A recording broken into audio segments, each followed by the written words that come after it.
کہ ہم قرآن پڑھنے کے وقت اعوذ باللہ کیوں پڑھتے ہیں تعوذ؟ جس میرے عزیزو سلطان الاولیاء سیدنا عبد القادر جیلانی رحمہ اللہ تعالیٰ ایک بار نماز ادا کر رہے ہیں کھلے میدان میں، آسمان کا ایک ٹکڑا جو ہے ان کے اوپر سایہ بن گیا، چھاؤں ان پر ہے، باقی آس پاس سب دھوپ ہے۔ آپ نے نماز ادا کی۔ کسی اور کے ساتھ ایسا ہو تو وہ سب اپنی اتنی بڑائی ظاہر کر دے کہ میرے ساتھ تو آج بڑی کرامت ہو گئی ہے۔ آسمان کا ٹکڑا صرف سایہ ہی نہیں بنا بلکہ اس سے آواز بھی آنے لگی۔ کیا آواز آنے لگی کہ اے عبد القادر، میں تیرا خدا ہوں، میں نے تیری عبادت کو پسند کیا، میں نے آج سے تجھ پر جتنے حرام تھے سب حلال کر دیا، جو کچھ بھی تیرے لیے حرام تھے ساری چیزیں میں نے حلال کر دیا، تیرے لیے شراب حلال ہو گئی، عورتیں سب حلال ہو گئی۔ یہ اس ابر کے ٹکڑے سے آواز آئی۔ حضرت سیدنا عبد القادر جیلانی رضی اللہ تعالیٰ فوراً نماز کے بعد کہتے ہیں کہ یہ آواز میرے رب ذوالجلال کی طرف سے ہرگز نہیں ہو سکتی۔ جو چیز میرے مصطفیٰ کریم صلی اللہ تعالیٰ علیہ وسلم کے لیے حرام ہو گئی ہو، عبد القادر کے لیے وہ کیسے حلال ہو سکتی؟ اور قیامت تک کے لیے کوئی حلال نہیں کر سکے گا۔ یہ جواب حضرت سیدنا عبد القادر جیلانی کا ہے۔ جھوٹے 2 نمبر پیر اپنے لیے بہت ساری چیزیں حلال کر لیتے اور وہ کہتے ہمارا معاملہ الگ ہے۔ تمہارا معاملہ کیسے الگ ہو سکتا ہے؟ نمازیں معاف کر کے بیٹھے ہوئے ہیں بہت سارے لوگ۔ پیر صاحب نماز کیوں نہیں پڑھتے؟ کہا نہیں، ہم تو کعبے میں پڑھتے ہیں، آپ کو نظر نہیں آتے۔ تو کھانا یوں کیوں کھاتے ہو؟ کھانا یہاں کیوں کھاتے ہو؟ سوتے یہاں کیوں؟ یہ ان کے ایسے پیروں کے لیے جو نماز کعبے میں پڑھنے کی بات کرتے ہیں، مدینے میں پڑھنے کی بات کرتے ہیں، 2 دن کھانا دینا بند کر دو ان کو۔ کہو حضرت آپ جب نماز کے لیے مکہ جائیں وہیں سے کھجور کھا کے آ جائیں، زمزم پی کر کے آ جائیں، کھانا وہیں کھا کر کے آ جائیں۔ میرے عزیزوں مجھے ایک بھی ایسی روایت بتا دو کہ ہمارے اتنے بڑے اکابر اولیاء کاملین میں کسی نے نماز قضا کی ہو۔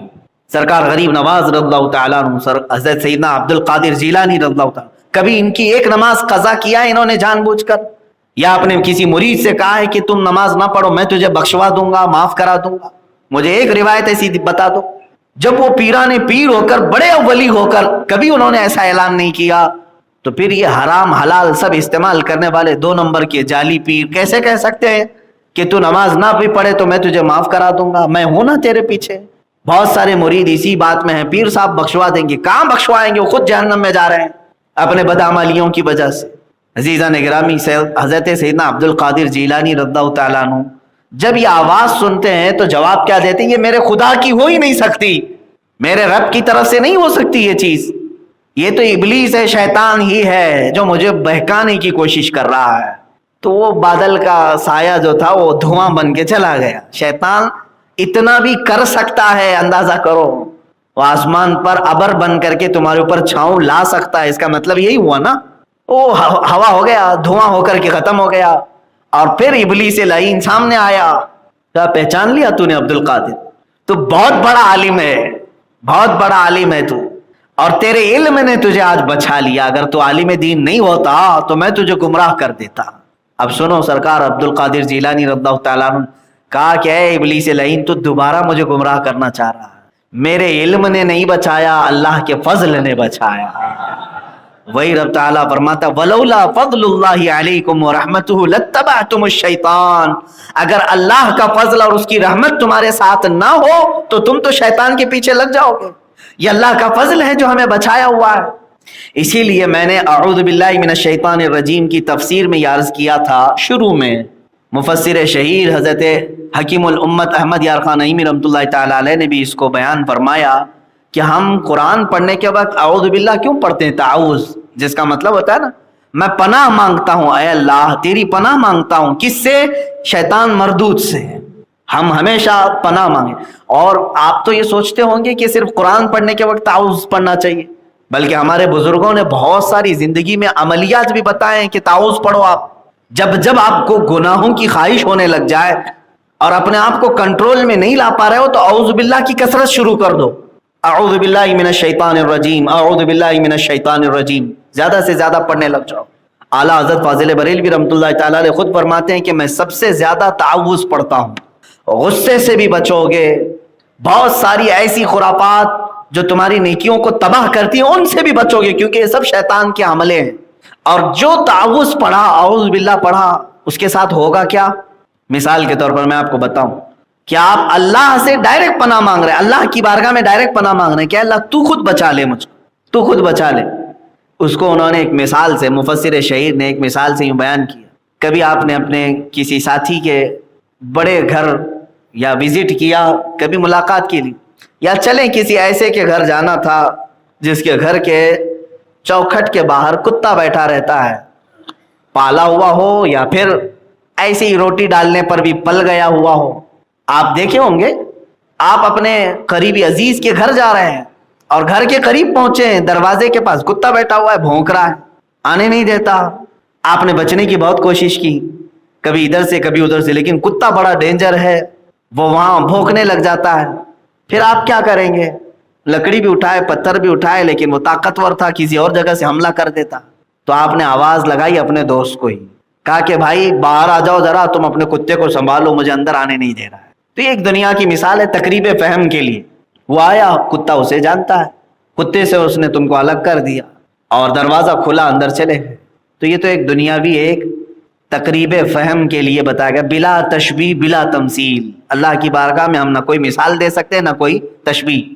مفسر شہیر احمد یار خان نعیمی رحمۃ اللہ علیہ فرماتے ہیں, شیطان یہ ایک ایسا کتا ہے جو چھوڑا گیا ہے, وہ مردود ہے. اللہ سے اس نے چیلنج کیا اور اس کے راستے پر آنے والوں کے لیے بہکانے کے لیے اس کے راستے پر بیٹھنے کا وعدہ کیا ہے. لَأَقْعُدَنَّ لَهُمْ صِرَاطَكَ الْمُسْتَقِيمَ, میں تیرے سیدھے راستے پر بیٹھ جاؤں گا, اور جو اس راستے سے گزرے گا, کبھی اس کے سامنے سے, کبھی پیچھے سے, کبھی دائیں سے, کبھی بائیں سے, میں آ کر اسے بہکاؤں گا.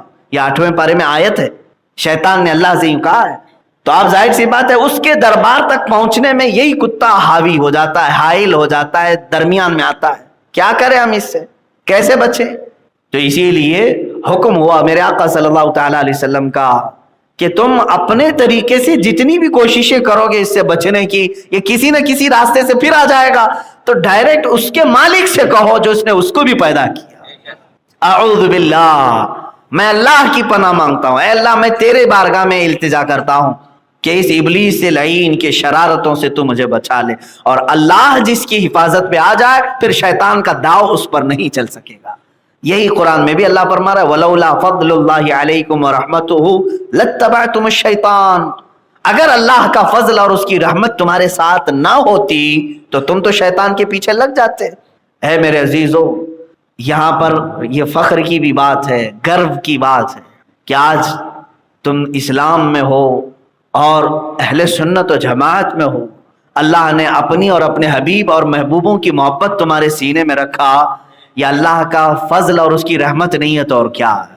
اللہ تعالیٰ نے تمہارے ساتھ فضل کا معاملہ کیا, تمہارے ساتھ رحمت کا معاملہ کیا, ورنہ تم بھی شیطان کے پیچھے لگے رہتے. جو لوگ شیطان کے پیچھے اس کے راستوں پر آج ہیں, اس کا مطلب ہے وہ فضل خدا سے محروم ہیں, رحمت الہی سے محروم ہیں. انہیں اللہ کا فضل اور اس کی رحمت نہیں ملی جو شیطان کے پیچھے لگ گئے. اور جو وہاں سے چھٹکارا حاصل کر کے اس کے دربار میں پہنچ گئے, اس کا مطلب ہے کہ اللہ کا فضل انہیں مل گیا, اللہ کی رحمت تمہیں مل گئی. آپ یہ سوچتے ہوں گے نا, بار بار تو یہ ہم نے تقریروں میں سنا ہے, اللہ کا فضل, اللہ کی رحمت, ہوتی کیا ہے یہ, اس کو فیل کیسے کریں گے؟ میرے عزیزوں, یہاں مسجد میں بیٹھ کر فیل کرو, محسوس کرو. یہ جو تم اب تک بیٹھے ہوئے ہو یہ اللہ کا فضل ہی ہے جو تمہیں بٹھایا, اس کی رحمت ہی ہے. قرآن کہہ رہا ہے اگر تمہارے ساتھ وہ فضل اور رحمت کا معاملہ نہ کرے تو تم شیطان کے پیچھے لگ جاؤ, وہ تمہیں یوں بھگا لے جائے گا. اچھا, حدیث میں یہ ملتا ہے, ان الشیطان لیجری مجری الدم. شیطان کیسے آتا ہے معلوم ہے؟ تمہارے جسم میں اتنی تیز دوڑتا ہے جیسے خون دوڑتا ہے. خون کی بھی رفتار اتنی نہیں ہوگی جتنا شیطان تمہارے جسم میں ہلچل کرتا ہے. اب نماز کے لیے آپ آتے ہیں تب بھی تمہارے درمیان آتا ہے, یہاں تک بھی کوشش کرتا ہے بہکانے. اور جیسے ہم کو ناف پہ ہاتھ باندھنے کا حکم ہے نا, اللہ اکبر کہہ کے ہم ناف پہ ہاتھ باندھ لیتے ہیں نا, دونوں رکعت باندھتے ہیں. اس کی حکمت میں بعض علماء نے یہ لکھا ہے کہ شیطان ناف کے راستے سے اندر داخل ہو کر کے اس کے دل میں وسوسے پیدا کرتا ہے. تم اپنی ناف پر ہاتھ رکھ لو, اللہ اکبر, تحریمہ کا ہاتھ, تاکہ اس کی شرارتیں تمہارے جسم کے اندر نہ جائیں. یہ ایک تعویل ہے, علماء اکرام نے اس کی بیان فرمائے. واللہ, ورنہ ہاتھ ہم کیوں باندھتے ہیں کیوں نہیں, اس کی حکمت جاننا ہمارے لیے ضروری نہیں, میرے نبی نے کیا بس یہ کافی ہے. بعض علماء نے حکمتیں بیان کی. دوسری بات, صفوں کو پر کرنے کا حکم دیا گیا.